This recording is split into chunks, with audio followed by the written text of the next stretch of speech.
Dear student, स्वागत है तुहाडा अमृत सीनियर सैकेंडरी स्कूल के ऑनलाइन यूट्यूब चैनल उत्ते। अज असीं तुहानूं 8वीं क्लास की समाजिक सिक्ख्या का भाग भूगोल का लैसन नंबर 2 कुदरती साधन करवावांगे। पिछली वारी असीं तुहानूं इस लैसन दे विचों मिट्टी दीआं किस्मां बारे विस्तार नाल समझाया सी ते नाल ही मिट्टी दीआं समस्यावां बारे भी दस्सिया सी। अज असीं तुहानूं उन्हां समस्यावां बारे विस्तार दे विच समझावांगे जिस दे विच मिट्टी का खुर जाना, मिट्टी की उपजाऊ शक्ति का घट होना, मिट्टी दे विच रतीलापन आउणा अते मिट्टी की साਂਭ संभाल अते पानी के साधना बारे तुहानूं जानकारी देवांगे। तो बच्चों, इस टॉपिक के नाल संबंधित ही मैं तुहानूं कुछ चित्र भी दिखाना चाहती हाँ। तो तुसीं पहला इस टॉपिक के नाल संबंधित चित्र नूं देखो, जिस दे विच पहला चित्र मिट्टी दे खुर जान बारे दिखाया गया है।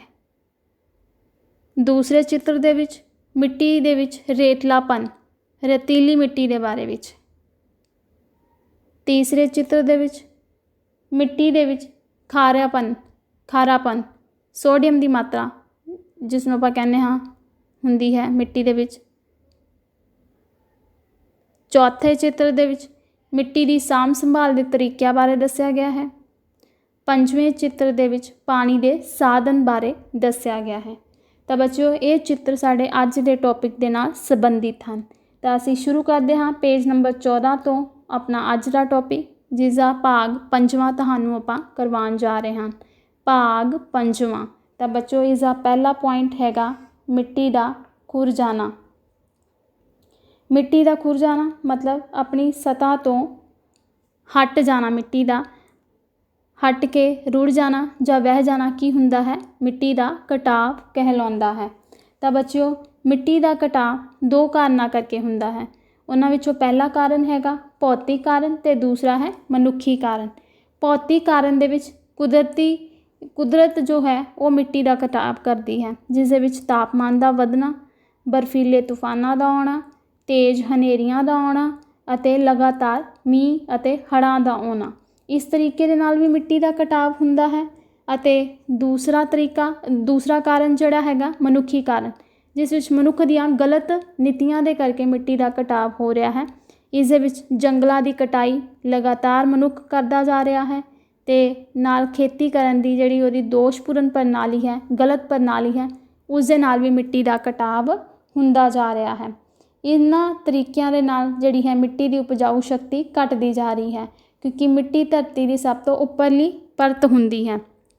तो जदों इन्हां तरीक़िਆਂ दे नाल मिट्टी का कटाव हुंदा है तो उपर वाली परत जिहड़ी है वो रुड़ जाती है, व्यर्थ चली जाती है। तो इस दे नाल साडी जमीन की उपजाऊ शक्ति भी घटदी जा रही है।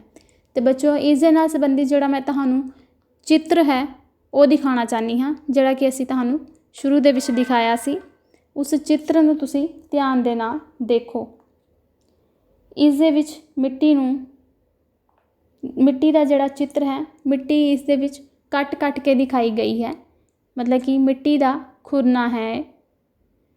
तो जदों मींह हनेरी जां हड़ वर्गियां आफतां आउंदियां हन तो ये मिट्टी जिहड़ी है इस तरीके की जिहड़ी मिट्टी है वो रुड़ जाती है, व्यर्थ बेकार चली जाती है।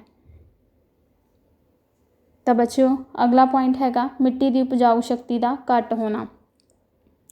मिट्टी के खुरन नाल भी इसकी जिहड़ी उपजाऊ शक्ति है वो घट हुंदी जा रही है। तो दूसरा जिहड़ा हैगा मिट्टी की उपजाऊ शक्ति घटन का वो हैगा असीं जदों बार बार इक्को ही फसल नूं उगाउंदे हां ते लगातार उगाउंदे हां, इस दे नाल भी जिहड़ी है मिट्टी की उपजाऊ शक्ति वो घटदी जाती है। तो बच्चों, जरूरी है कि असीं मिट्टी की उपजाऊ शक्ति नूं ज़्यादा समय तक बना के रखीए।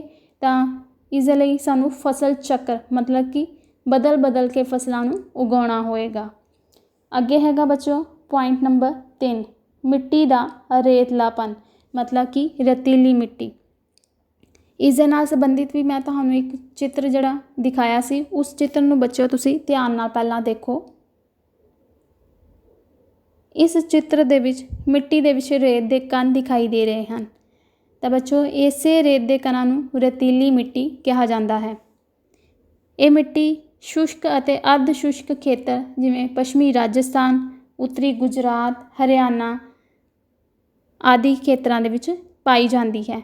ਇਹਨਾਂ ਵਿੱਚੋਂ ਇਹ ਸਭ ਤੋਂ ਜ਼ਿਆਦਾ ਰਾਜਸਥਾਨ ਵਰਗੇ ਵਾਲੇ ਇਲਾਕੇ ਦੇ ਵਿੱਚ ਇਹ ਮਿੱਟੀ ਪਾਈ ਜਾਂਦੀ ਹੈ। ਰੇਤੀਲੀ ਮਿੱਟੀ, ਇੱਥੇ ਜ਼ਿਆਦਾ ਉਪਜਾਊ ਮਿੱਟੀ ਅਤੇ ਜ਼ਿਆਦਾ ਪਾਣੀ ਵਾਲੀਆਂ ਫਸਲਾਂ ਇਸ ਇਲਾਕੇ ਵਿੱਚ ਨਹੀਂ ਬੀਜੀਆਂ ਜਾ ਸਕਦੀਆਂ।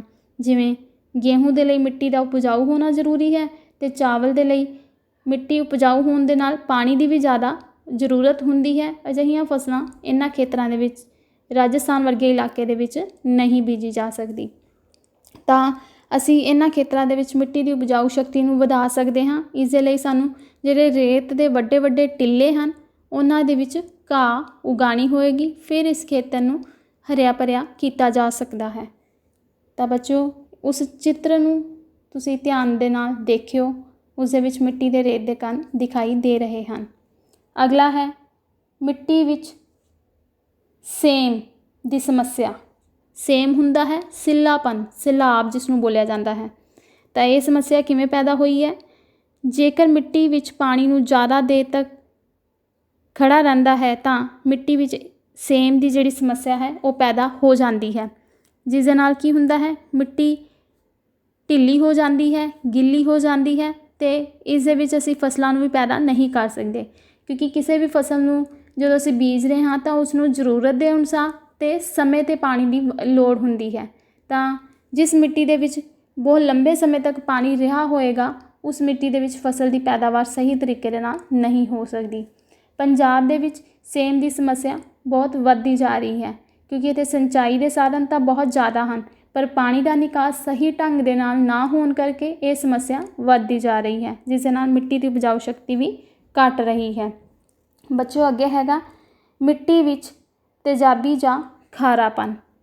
ਮਤਲਬ ਮਿੱਟੀ ਵਿੱਚ ਤੇਜ਼ਾਬ ਦਾ ਵਧਣਾ ਅਤੇ ਖਾਰੇਪਨ ਦਾ ਵਧਣਾ। ਜੈਵਿਕ ਪਦਾਰਥਾਂ ਦੀ ਮਾਤਰਾ ਜ਼ਿਆਦਾ ਹੋਣ ਦੇ ਕਰਕੇ ਮਿੱਟੀ ਦਾ ਜਿਹੜਾ ਸੁਭਾਅ ਹੈ ਉਹ ਤੇਜ਼ਾਬੀ ਹੋ ਜਾਂਦਾ ਹੈ। ਜੈਵਿਕ ਪਦਾਰਥ ਪੇੜ ਪੌਦੇ ਅਤੇ ਜੀਵ ਜੰਤੂ ਹੁੰਦੇ ਹਨ। ਅਤੇ ਨਾਲ ਹੀ ਖਾਰੀ ਮਿੱਟੀ, ਖਾਰਾਪਨ ਜਿਸ ਨੂੰ ਬੋਲਿਆ ਜਾਂਦਾ ਹੈ, ਖਾਰੀ ਮਿੱਟੀ ਦੇ ਵਿੱਚ ਸੋਡੀਅਮ ਦੀ ਮਾਤਰਾ ਬਹੁਤ ਜ਼ਿਆਦਾ ਹੁੰਦੀ ਹੈ, ਜਿਸ ਕਰਕੇ ਮਿੱਟੀ ਕੀ ਹੋ ਜਾਂਦੀ ਹੈ, ਖਾਰੀਪਨ ਵਿੱਚ ਆ ਜਾਂਦੀ ਹੈ। ਅਤੇ ਬੱਚਿਓ, ਉੱਤਰ ਪ੍ਰਦੇਸ਼ ਦੇ ਵਿੱਚ ਇਸ ਮਿੱਟੀ ਨੂੰ ਔਸਰ ਅਤੇ ਪੰਜਾਬ ਦੇ ਵਿੱਚ ਕੱਲਰ ਦੇ ਨਾਮ ਨਾਲ ਜਾਣਿਆ ਜਾਂਦਾ ਹੈ। ਤਾਂ ਇਸ ਦੇ ਨਾਲ ਸੰਬੰਧਿਤ ਵੀ ਇੱਕ ਚਿੱਤਰ ਸੀ ਜਿਹੜਾ ਅਸੀਂ ਤੁਹਾਨੂੰ ਦਿਖਾਇਆ ਸੀ, ਉਸ ਚਿੱਤਰ ਨੂੰ ਤੁਸੀਂ ਦੁਬਾਰਾ ਦੇਖੋ, ਜਿਸ ਦੇ ਉੱਤੇ ਮਿੱਟੀ ਦੇ ਉੱਪਰ ਇੱਕ ਚਿੱਟੇ ਰੰਗ ਦੀ ਪਰਤ ਬਣੀ ਹੋਈ ਹੈ। ਉਸੇ ਨੂੰ ਹੀ ਅਸੀਂ ਖਾਰੀ ਮਿੱਟੀ ਕਹਿੰਦੇ ਹਾਂ, ਖਾਰਾਪਨ ਮਿੱਟੀ ਦਾ ਕਹਿੰਦੇ ਹਾਂ। ਅੱਗੇ ਹੈਗਾ ਅਗਲਾ ਪੁਆਇੰਟ, ਮਿੱਟੀ ਦੀ ਸਮਰੱਥਾ ਤੋਂ ਵੱਧ ਵਰਤੋਂ। ਅਤੇ ਮਿੱਟੀ ਬੱਚਿਓ, ਜਦੋਂ ਅਸੀਂ ਇੱਕ ਖੇਤ ਦੇ ਵਿੱਚ ਇੱਕ ਫਸਲ ਤੋਂ ਬਾਅਦ ਦੂਸਰੀ ਫਸਲ ਅਤੇ ਫਿਰ ਤੀਸਰੀ ਅਤੇ ਫਿਰ ਚੌਥੀ ਫਸਲ ਲਗਾਤਾਰ ਬੀਜਦੇ ਹਾਂ ਤਾਂ ਮਿੱਟੀ ਦੀ ਜਿਹੜੀ ਉਪਜਾਊ ਸ਼ਕਤੀ ਹੈ ਉਹ ਘੱਟ ਜਾਂਦੀ ਹੈ। ਮਤਲਬ ਕਿ ਸਾਨੂੰ ਲਗਾਤਾਰ ਫਸਲਾਂ ਇੱਕ ਹੀ ਜ਼ਮੀਨ 'ਤੇ ਵਾਰ-ਵਾਰ ਨਹੀਂ ਬੀਜਣੀਆਂ ਚਾਹੀਦੀਆਂ। ਜਿਵੇਂ ਕਣਕ ਦੀ ਫਸਲ ਬੀਜਣ ਤੋਂ ਬਾਅਦ ਜ਼ਮੀਨ ਨੂੰ ਥੋੜ੍ਹੀ ਦੇਰ ਦੇ ਲਈ ਖਾਲੀ ਛੱਡਣਾ ਚਾਹੀਦਾ ਹੈ। ਫਿਰ ਉਸ ਤੋਂ ਬਾਅਦ ਕਣਕ ਹੀ ਨਾ ਬੀਜੀ ਜਾਵੇ, ਉਸ ਤੋਂ ਬਾਅਦ ਕੋਈ ਉੱਥੇ ਸਬਜ਼ੀਆਂ ਦੀ ਪੈਦਾਵਾਰ ਕੀਤੀ ਜਾਏ ਜਾਂ ਫੁੱਲਾਂ ਦੀ ਖੇਤੀ ਕੀਤੀ ਜਾਏ ਜਾਂ ਫਲਾਂ ਦੀ ਖੇਤੀ ਕੀਤੀ ਜਾਏ। ਇਸ ਦੇ ਨਾਲ ਕੀ ਹੋਏਗਾ, ਮਿੱਟੀ ਦੀ ਜਿਹੜੀ ਉਪਜਾਊ ਸ਼ਕਤੀ ਹੈ ਉਹ ਵੱਧ ਜਾਏਗੀ ਅਤੇ ਧਰਤੀ ਦੇ ਵਿੱਚ ਜਿਹੜੀ ਫਸਲਾਂ ਦੀ ਪੈਦਾਵਾਰ ਹੈ ਉਹ ਵੀ ਵਧੇਗੀ। ਅੱਗੇ ਹੈਗਾ ਬੱਚਿਓ, ਮਿੱਟੀ ਅਤੇ ਪਾਣੀ ਦਾ ਖੜਾ ਰਹਿਣਾ, ਮਤਲਬ ਦਲਦਲ ਆਦਿ। ਮਿੱਟੀ ਦੇ ਵਿੱਚ ਜਦੋਂ ਪਾਣੀ ਲਗਾਤਾਰ ਇੱਕੋ ਸਮੇਂ ਕਈ ਸਾਲਾਂ ਤੱਕ ਖੜਾ ਰਹੇਗਾ ਅਤੇ ਉਹ ਦਲਦਲ ਦਾ ਰੂਪ ਧਾਰਨ ਕਰ ਲਏਗਾ। ਤਾਂ ਬੱਚਿਓ, ਇਸ ਦਲਦਲੀ ਮਿੱਟੀ ਵੀ ਬੇਕਾਰ ਹੋ ਜਾਂਦੀ ਹੈ, ਇਹ ਵੀ ਸਾਡੀ ਮਿੱਟੀ ਦੀ ਉਪਜਾਊ ਸ਼ਕਤੀ ਨੂੰ ਘੱਟ ਕਰਦੀ ਹੈ। ਤਾਂ ਇਹ ਸਾਰੀਆਂ ਸਮੱਸਿਆਵਾਂ ਹਨ, ਪਰ ਅਸੀਂ ਇਹਨਾਂ ਤੋਂ ਬਚ ਸਕਦੇ ਹਾਂ ਜੇਕਰ ਅਸੀਂ ਇਹਨਾਂ ਦੀ ਧਿਆਨ ਦੇ ਨਾਲ ਵਰਤੋਂ ਕੀਤੀ ਜਾਏ, ਇਹਨਾਂ ਦੀ ਵਰਤੋਂ ਕੀਤੀ ਜਾਏ। ਬੱਚਿਓ, ਅੱਗੇ ਹੈ ਮਿੱਟੀ ਦੀ ਸਾਂਭ ਸੰਭਾਲ। ਤਾਂ ਮਿੱਟੀ ਦੀ ਸਾਂਭ ਸੰਭਾਲ ਬਾਰੇ ਵੀ ਅਸੀਂ ਤੁਹਾਨੂੰ ਇੱਕ ਚਿੱਤਰ ਦਿਖਾਇਆ ਸੀ, ਜਿਸ ਦੇ ਵਿੱਚ ਉਸਦੇ 2 ਤਰੀਕੇ ਦੱਸੇ ਗਏ ਹਨ। ਤਾਂ ਬੱਚਿਓ, ਪਹਿਲਾਂ ਤੁਸੀਂ ਉਸ ਚਿੱਤਰ ਨੂੰ ਧਿਆਨ ਦੇ ਨਾਲ ਦੇਖੋ। ਇਸ ਦੇ ਵਿੱਚ ਇੱਕ ਪਾਸੇ ਪੌੜੀਦਾਰ ਖੇਤ ਬਣਾਏ ਗਏ ਹਨ ਅਤੇ ਦੂਸਰੇ ਪਾਸੇ ਕਤਾਰਾਂ ਦੇ ਵਿੱਚ ਇੱਕ ਲਾਈਨ ਦੇ ਵਿੱਚ ਦਰੱਖਤ ਲੱਗੇ ਹੋਏ ਦਿਖਾਈ ਦੇ ਰਹੇ ਹਨ। ਸਾਨੂੰ ਇਹਨਾਂ ਤਰੀਕਿਆਂ ਦੇ ਨਾਲ ਪੌੜੀਨੁਮਾ ਖੇਤ ਬਣਾ ਕੇ ਜਦੋਂ ਅਸੀਂ ਖੇਤੀ ਕਰਾਂਗੇ ਤਾਂ ਅਸੀਂ ਮਿੱਟੀ ਦੇ ਕਟਾਅ ਤੋਂ ਬਚ ਸਕਦੇ ਹਾਂ, ਤਾਂ ਉਸਦੀ ਉਪਜਾਊ ਸ਼ਕਤੀ ਨੂੰ ਵਧਾ ਸਕਦੇ ਹਾਂ। ਤੇ ਜਦੋਂ ਅਸੀਂ ਇੱਕੋ ਹੀ ਕਤਾਰ ਦੇ ਵਿੱਚ ਰੁੱਖਾਂ ਨੂੰ ਲਗਾਵਾਂਗੇ ਤਾਂ ਇਸ ਦੇ ਨਾਲ ਵੀ ਮਿੱਟੀ ਦਾ ਕਟਾਵ ਰੋਕਿਆ ਜਾ ਸਕਦਾ ਹੈ। ਤਾਂ ਬੱਚਿਓ ਅਸੀਂ ਅੱਗੇ ਪੜ੍ਹਦੇ ਹਾਂ ਮਿੱਟੀ ਦੀ ਸਾਂਭ ਸੰਭਾਲ। ਮਿੱਟੀ ਸਾਧਨ ਦੀ ਮਹੱਤਤਾ ਨੂੰ ਦੇਖਦੇ ਹੋਏ ਸਾਨੂੰ ਇਸ ਵਡਮੁੱਲੇ ਸਾਧਨ ਨੂੰ ਬਚਾ ਕੇ ਰੱਖਣਾ ਚਾਹੀਦਾ ਹੈ। ਇਸ ਨੂੰ ਪੇਸ਼ ਆ ਰਹੀਆਂ ਮੁਸ਼ਕਲਾਂ ਦਾ ਹੱਲ ਕੱਢਣਾ ਚਾਹੀਦਾ ਹੈ ਤੇ ਮਿੱਟੀ ਨੂੰ ਖੁਰਨ ਤੋਂ ਬਚਾਉਣਾ ਚਾਹੀਦਾ ਹੈ। ਪਹਾੜਾਂ ਦੀਆਂ ਢਲਾਨਾਂ ਉੱਤੇ ਰੁੱਖ ਦੇ ਪੌਦੇ ਲਾਉਣੇ ਚਾਹੀਦੇ ਹਨ ਤਾਂ ਜੋ ਪਾਣੀ ਦੀ ਤੇਜ਼ ਚਾਲ ਨੂੰ ਰੋਕਿਆ ਜਾਵੇ। ਵਾਧੂ ਪਾਣੀ ਦਾ ਨਿਕਾਸ ਕਰਕੇ ਮਿੱਟੀ ਨੂੰ ਸੇਮ ਦੀ ਸਮੱਸਿਆ ਤੋਂ ਮੁਕਤ ਕਰਾਉਣਾ ਚਾਹੀਦਾ ਹੈ। ਹੜ੍ਹਾਂ ਨੂੰ ਨਦੀਆਂ ਤੇ ਬੰਨ੍ਹ ਲਾ ਕੇ ਰੋਕਣਾ ਚਾਹੀਦਾ ਹੈ। ਹੜ੍ਹਾਂ ਦੇ ਰੁਕਣ ਨਾਲ ਮਿੱਟੀ ਖੁਰਨ ਤੋਂ ਬਚ ਜਾਵੇਗੀ ਅਤੇ ਨਦੀਆਂ ਦੇ ਆਸ-ਪਾਸ ਫਜ਼ੂਲ ਪਈ ਭੂਮੀ ਖੇਤੀਯੋਗ ਹੋ ਜਾਵੇਗੀ। ਖੇਤੀ ਦੇ ਗਲਤ ਤਰੀਕੇ ਵੀ ਮਿੱਟੀ ਨੂੰ ਕਮਜ਼ੋਰ ਕਰਦੇ ਹਨ। ਇਸ ਲਈ ਜ਼ਰੂਰੀ ਹੈ ਕਿ ਖੇਤੀ ਕਰਨ ਦੇ ਲਈ ਢੰਗ ਤਰੀਕੇ ਜਿਹੜੇ ਹਨ ਉਹ ਚੰਗੇ ਵਰਤੇ ਜਾਣ। ਜੇਕਰ ਅਸੀਂ ਮਿੱਟੀ ਦੀ ਵਰਤੋਂ ਬੜੀ ਸਮਝਦਾਰੀ ਨਾਲ ਅਤੇ ਸੰਭਲ ਕੇ ਕਰਾਂਗੇ ਤਾਂ ਮਿੱਟੀ ਦੀ ਉਪਜਾਊ ਸ਼ਕਤੀ ਬਹੁਤ ਲੰਬੇ ਸਮੇਂ ਤੱਕ ਕਾਇਮ ਰਹਿ ਸਕਦੀ ਹੈ। ਮਤਲਬ ਕਿ ਅਸੀਂ ਮਿੱਟੀ ਨੂੰ ਸਾਂਭ ਕੇ ਰੱਖ ਸਕਦੇ ਹਾਂ। ਕਿਵੇਂ ਰੱਖ ਸਕਦੇ ਹਾਂ? ਹੜ੍ਹਾਂ ਦੇ ਟਾਈਮ 'ਤੇ ਅਸੀਂ ਨਦੀਆਂ 'ਤੇ ਬੰਨ੍ਹ ਬਣਾ ਲਈਏ ਅਤੇ ਆਪਣੇ ਖੇਤੀ ਕਰਨ ਦੇ ਜਿਹੜੇ ਤਰੀਕੇ ਹਨ ਉਸ ਨੂੰ ਬਦਲ ਲਈਏ। ਸਹੀ ਤਰੀਕੇ ਦੇ ਨਾਲ ਖੇਤੀ ਕੀਤੀ ਜਾਏ ਅਤੇ ਨਾਲ ਹੀ ਪਾਣੀ ਦਾ ਜਿਹੜਾ ਨਿਕਾਸ ਹੈ ਉਹ ਸਹੀ ਢੰਗ ਦੇ ਨਾਲ ਕੀਤਾ ਜਾਏ ਤਾਂ ਅਸੀਂ ਮਿੱਟੀ ਦੀ ਜਿਹੜਾ ਖੁਰਨ ਦੀ ਸਮੱਸਿਆ ਹੈ, ਮਿੱਟੀ ਦੇ ਕਟਾਅ ਦੀ ਸਮੱਸਿਆ ਹੈ, ਉਸ ਤੋਂ ਬਚ ਸਕਦੇ ਹਾਂ ਅਤੇ ਮਿੱਟੀ ਦੀ ਉਪਜਾਊ ਸ਼ਕਤੀ ਨੂੰ ਵਧਾ ਕੇ ਰੱਖ ਸਕਦੇ ਹਾਂ। ਅਸੀਂ ਚਿੱਤਰ ਦੇ ਵਿੱਚ ਦਿੱਤੇ ਹੋਏ ਜਿਹੜੇ ਤਰੀਕੇ ਹਨ ਉਸ ਤਰੀਕੇ ਦੇ ਨਾਲ ਖੇਤੀ ਕਰੀਏ, ਪੌੜੀਦਾਰ ਖੇਤ ਬਣਾ ਕੇ, ਤਾਂ ਅਸੀਂ ਮਿੱਟੀ ਨੂੰ ਸਾਂਭ ਕੇ ਬਹੁਤ ਲੰਬੇ ਸਮੇਂ ਤੱਕ ਰੱਖ ਸਕਦੇ ਹਾਂ। ਅੱਗੇ ਹੈਗਾ ਬੱਚਿਓ ਪਾਣੀ ਦੇ ਸਾਧਨ। ਤਾਂ ਇਸ ਦੇ ਨਾਲ ਸੰਬੰਧਿਤ ਵੀ ਪਹਿਲਾਂ ਤੁਸੀਂ ਚਿੱਤਰ ਨੂੰ ਦੇਖੋ। ਇਸ ਚਿੱਤਰ ਦੇ ਵਿੱਚ ਦੋ ਤਸਵੀਰਾਂ ਦਿਖਾਈਆਂ ਗਈਆਂ ਹਨ, ਜਿਸ ਦੇ ਵਿੱਚ ਇੱਕ ਨਦੀ ਹੈ, ਉਸਦੇ ਆਸੇ-ਪਾਸੇ ਹਰਿਆਲੀ ਹੈ। ਉਹ ਨਦੀ ਵੀ ਸਾਡੇ ਪਾਣੀ ਦਾ ਸਾਧਨ ਹੈ ਅਤੇ ਇੱਕ ਦੇ ਵਿੱਚ ਝਰਨਾ ਵਹਿੰਦਾ ਹੋਇਆ ਵਿਖਾਇਆ ਗਿਆ ਹੈ। ਇਹ ਪਾਣੀ ਵੀ ਵਹਿੰਦਾ ਹੋਇਆ ਸਾਡੇ ਪਾਣੀ ਦਾ ਸਾਧਨ ਹੈ। ਤਾਂ ਬੱਚੋ ਇਹਨਾਂ ਤਰੀਕਿਆਂ ਅਤੇ ਹੋਰ ਵੀ ਕਈ ਸਾਧਨ ਹਨ ਜਿਨ੍ਹਾਂ ਤੋਂ ਸਾਨੂੰ ਪਾਣੀ ਪ੍ਰਾਪਤ ਹੁੰਦਾ ਹੈ। ਤਾਂ ਬੱਚੋ ਅਸੀਂ ਅੱਗੇ ਪੜ੍ਹਦੇ ਹਾਂ ਪਾਣੀ ਦੇ ਸਾਧਨ। ਪਾਣੀ ਇੱਕ ਬਹੁਤ ਹੀ ਕੀਮਤੀ ਅਤੇ ਮਹੱਤਵਪੂਰਨ ਸਾਧਨ ਹੈ। ਧਰਤੀ ਉੱਪਰ ਜੇਕਰ ਜੀਵਨ ਹੈ ਤਾਂ ਇਸ ਪਾਣੀ ਦੀ ਹੋਂਦ ਕਰਕੇ ਹੀ ਹੈ। ਪਾਣੀ ਸਾਧਨ ਦਾ ਕੋਈ ਬਦਲਵਾਂ ਹੱਲ ਨਹੀਂ ਹੈ। ਪਾਣੀ ਮਨੁੱਖ ਦੀਆਂ ਬਹੁਤ ਸਾਰੀਆਂ ਲੋੜਾਂ ਪੂਰੀਆਂ ਕਰਦਾ ਹੈ। ਪਾਣੀ ਪੀਣ ਦੇ ਨਾਲ ਨਾਲ ਨਹਾਉਣ, ਧੋਣ, ਖੇਤੀ, ਉਦਯੋਗ ਅਤੇ ਹੋਰ ਕਿਰਿਆਵਾਂ ਦੇ ਵਿੱਚ ਉਪਯੋਗ ਹੁੰਦਾ ਹੈ। ਧਰਤੀ ਦਾ 71% ਹਿੱਸਾ ਪਾਣੀ ਹੀ ਹੈ। ਧਰਤੀ ਨੂੰ ਪਾਣੀ ਗ੍ਰਹਿ ਵੀ ਆਖਿਆ ਜਾਂਦਾ ਹੈ, ਜਾਣੀ ਕਿ ਪਾਣੀ ਤੋਂ ਬਿਨਾਂ ਧਰਤੀ ਉੱਤੇ ਜੀਵਨ ਸੰਭਵ ਨਹੀਂ ਹੈ। ਪਾਣੀ ਇੱਕ ਕੀਮਤੀ ਸਾਧਨ ਹੈ, ਸਾਡੇ ਲਈ ਅਨਮੋਲ ਤੋਹਫਾ ਹੈ। ਇਸ ਦੇ ਨਾਲ ਅਸੀਂ ਆਪਣੀਆਂ ਘਰੇਲੂ ਲੋੜਾਂ ਦੇ ਨਾਲ ਨਾਲ ਇਸ ਨੂੰ ਅਸੀਂ ਖੇਤੀ ਅਤੇ ਉਦਯੋਗਾਂ ਵਿੱਚ ਵੀ ਵਰਤਦੇ ਹਾਂ ਅਤੇ ਧਰਤੀ ਦਾ 71% ਹਿੱਸਾ ਪਾਣੀ ਦੇ ਨਾਲ ਘਿਰਿਆ ਹੋਇਆ ਹੈ। ਇਸ ਕਰਕੇ ਧਰਤੀ ਨੂੰ ਪਾਣੀ ਗ੍ਰਹਿ ਦੇ ਨਾਲ ਨਾਲ ਵੀ ਜਾਣਿਆ ਜਾਂਦਾ ਹੈ। ਬੱਚੋ ਥੱਲੇ ਦੇਖੋ, ਧਰਤੀ ਅਤੇ ਪਾਣੀ ਦੀ ਵੰਡ। ਧਰਤੀ ਉੱਪਰ ਪਾਣੀ ਦੀ ਵੰਡ ਇੱਕ ਚਾਰਟ ਬਣਿਆ ਹੋਇਆ ਹੈ ਜਿਹਦੇ ਵਿੱਚ ਸਮੁੰਦਰ, ਸਾਗਰ ਅਤੇ ਨਮਕੀਨ ਪਾਣੀ ਵਾਲੀਆਂ ਝੀਲਾਂ ਦਾ ਪ੍ਰਤੀਸ਼ਤ ਹਿੱਸਾ ਦੱਸਿਆ ਗਿਆ ਹੈ, ਜਿਹੜਾ ਕਿ 97.20% ਹੈ। ਫਿਰ ਹੈਗਾ ਬਰਫੀਲੀਆਂ ਚੋਟੀਆਂ ਅਤੇ ਗਲੇਸ਼ੀਅਰ, ਜਿਹੜਾ ਕਿ 2.15% ਹੈ।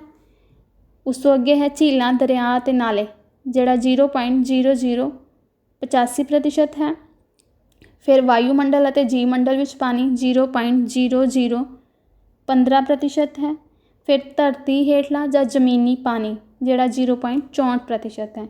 ਬੱਚੋ ਇਸ ਤਰ੍ਹਾਂ ਸਾਡੀ ਧਰਤੀ ਉੱਪਰ ਪਾਣੀ ਦੀ ਵੰਡ ਕੀਤੀ ਗਈ ਹੈ ਅਤੇ ਇਸ ਦੇ ਵਿੱਚ ਸਭ ਤੋਂ ਜ਼ਿਆਦਾ ਜਿਹੜਾ ਪਾਣੀ ਦਾ ਪ੍ਰਤੀਸ਼ਤ ਹਿੱਸਾ ਹੈ ਉਹ ਵੱਡੇ ਵੱਡੇ ਸਮੁੰਦਰ ਅਤੇ ਸਾਗਰਾਂ ਅਤੇ ਨਮਕੀਨ ਝੀਲਾਂ ਦੇ ਵਿੱਚੋਂ ਪ੍ਰਾਪਤ ਹੁੰਦਾ ਹੈ।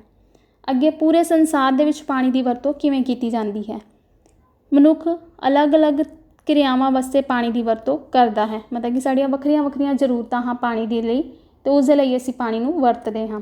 ਖੇਤੀਬਾੜੀ ਵਾਸਤੇ ਲਗਭਗ 93.37% ਪਾਣੀ ਦੀ ਵਰਤੋਂ ਕੀਤੀ ਜਾਂਦੀ ਹੈ। ਪਿੰਡਾਂ ਅਤੇ ਸ਼ਹਿਰਾਂ ਨੂੰ ਪਾਣੀ ਦੀ ਸਪਲਾਈ ਦਾ ਕੁੱਲ ਜਿਹੜਾ ਪ੍ਰਯੋਗ ਹੈ ਉਹ 3.73% ਹੈ। ਉਦਯੋਗ ਅਤੇ ਬਿਜਲੀ ਪੈਦਾ ਕਰਨ ਦੇ ਲਈ ਅਤੇ ਪਸ਼ੂਆਂ ਦੇ ਪ੍ਰਯੋਗ ਦੇ ਲਈ ਕ੍ਰਮਸ਼ 1.26% ਅਤੇ 1.8% ਪਾਣੀ ਦਾ ਪ੍ਰਯੋਗ ਹੁੰਦਾ ਹੈ। ਬਾਕੀ ਹੋਰ ਕਈ ਪ੍ਰਕਾਰ ਦੇ ਨਾਲ ਪਾਣੀ ਦਾ ਪ੍ਰਯੋਗ ਜਿਹੜਾ 0.5% ਹੀ ਕੀਤਾ ਜਾਂਦਾ ਹੈ। ਤਾਂ ਬੱਚੋ ਇਹ ਪੂਰੇ ਸੰਸਾਰ ਦੇ ਵਿੱਚ ਪਾਣੀ ਦੀ ਵਰਤੋਂ ਸੀ। ਜਿਸ ਦੇ ਵਿੱਚੋਂ ਸਭ ਤੋਂ ਜ਼ਿਆਦਾ ਵਰਤੋਂ ਖੇਤੀ ਦੇ ਕੰਮਾਂ ਦੇ ਵਿੱਚ ਪਾਣੀ ਦੀ ਕੀਤੀ ਜਾਂਦੀ ਹੈ ਅਤੇ ਉਸ ਤੋਂ ਬਾਅਦ ਉਦਯੋਗਾਂ ਦੇ ਵਿੱਚ ਅਤੇ ਬਿਜਲੀ ਪੈਦਾ ਕਰਨ ਦੇ ਲਈ ਪਾਣੀ ਜਿਹੜਾ ਹੈ ਵਰਤਿਆ ਜਾਂਦਾ ਹੈ। ਅਤੇ ਨਾਲ ਸਾਨੂੰ ਪਿੰਡਾਂ ਅਤੇ ਸ਼ਹਿਰਾਂ ਦੇ ਵਿੱਚ ਜਿਹੜਾ ਅਸੀਂ ਆਪਣੇ ਲਈ ਪਾਣੀ ਵਰਤਦੇ ਹਾਂ, ਸਾਡੇ ਘਰਾਂ ਵਿੱਚ ਵੀ ਉਹ ਪਾਣੀ ਦੀ ਸਪਲਾਈ ਹੁੰਦੀ ਹੈ। ਤਾਂ ਬਾਕੀ ਬੱਚਿਓ, ਬਿਜਲੀ ਵੀ ਪੈਦਾ ਕੀਤੀ ਜਾਂਦੀ ਹੈ ਅਤੇ ਉਸਨੂੰ ਉਦਯੋਗਾਂ ਦੇ ਵਿੱਚ ਅਤੇ ਪਸ਼ੂਆਂ ਦੇ ਲਈ ਵੀ ਵਰਤਿਆ ਜਾਂਦਾ ਹੈ। ਤਾਂ ਬੱਚਿਓ, ਸਾਡਾ ਅੱਜ ਦਾ ਇਹ ਟੌਪਿਕ ਖਤਮ ਹੁੰਦਾ ਹੈ। ਇਸ ਟੌਪਿਕ ਨਾਲ ਸੰਬੰਧਿਤ ਮੈਂ ਤੁਹਾਨੂੰ 5 ਕੁਐਸਚਨ ਪੁੱਛਣ ਜਾ ਰਹੀ ਹਾਂ। ਉਹ 5 ਕੁਐਸਚਨਾਂ ਨੂੰ ਬੱਚਿਓ ਤੁਸੀਂ ਇਸੇ ਟੌਪਿਕ ਨੂੰ ਧਿਆਨ ਨਾਲ ਸੁਣ ਕੇ, ਪੜ੍ਹ ਕੇ, ਸਮਝ ਕੇ ਲਿਖਣਾ ਹੈ ਆਪਣੀਆਂ ਕਾਪੀਆਂ ਉੱਤੇ ਸਾਫ਼-ਸਾਫ਼। ਤਾਂ ਸੁਣੋ ਉਸਦਾ ਪਹਿਲਾ ਕੁਐਸਚਨ ਹੈਗਾ ਖਾਲੀ ਸਥਾਨ ਭਰੋ। ਨੰਬਰ 1, ਧਰਤੀ ਦਾ ਡੈਸ਼ ਹਿੱਸਾ ਪਾਣੀ ਹੈ। ਨੰਬਰ 2, ਹੜ੍ਹਾਂ ਨੂੰ ਡੈਸ਼ ਅਤੇ ਡੈਸ਼ ਲਾ ਕੇ ਰੋਕਣਾ ਚਾਹੀਦਾ ਹੈ। ਅੱਗੇ ਸਹੀ ਜਾਂ ਗਲਤ ਹੈ। ਤੀਸਰਾ ਨੰਬਰ, ਧਰਤੀ ਉੱਪਰ ਜੀਵਨ ਪਾਣੀ ਤੋਂ ਬਿਨਾਂ ਸੰਭਵ ਹੈ। ਨੰਬਰ 4 ਵੀ ਸਹੀ ਜਾਂ ਗਲਤ ਹੈ। ਹੜ੍ਹਾਂ ਦੇ ਰੁਕਣ ਦੇ ਨਾਲ ਮਿੱਟੀ ਖੁਰਨ ਤੋਂ ਬਚ ਜਾਵੇਗੀ। ਅੱਗੇ ਨੰਬਰ 5 'ਤੇ ਮੈਂ ਇੱਕ ਪ੍ਰਸ਼ਨ ਪੁੱਛਿਆ ਹੈ, ਧਰਤੀ ਨੂੰ ਕਿਹੜੇ ਗ੍ਰਹਿ ਦੇ ਨਾਂ ਨਾਲ ਜਾਣਿਆ ਜਾਂਦਾ ਹੈ। ਇਸ ਦਾ ਉੱਤਰ ਤੁਸੀਂ 1 ਜਾਂ 2 ਸ਼ਬਦਾਂ ਦੇ ਵਿੱਚ ਦੇਣਾ ਹੈ। ਤਾਂ ਬੱਚਿਓ, ਅੱਜ ਦਾ ਟੌਪਿਕ ਸਾਡਾ ਖਤਮ ਹੁੰਦਾ ਹੈ। ਧੰਨਵਾਦ।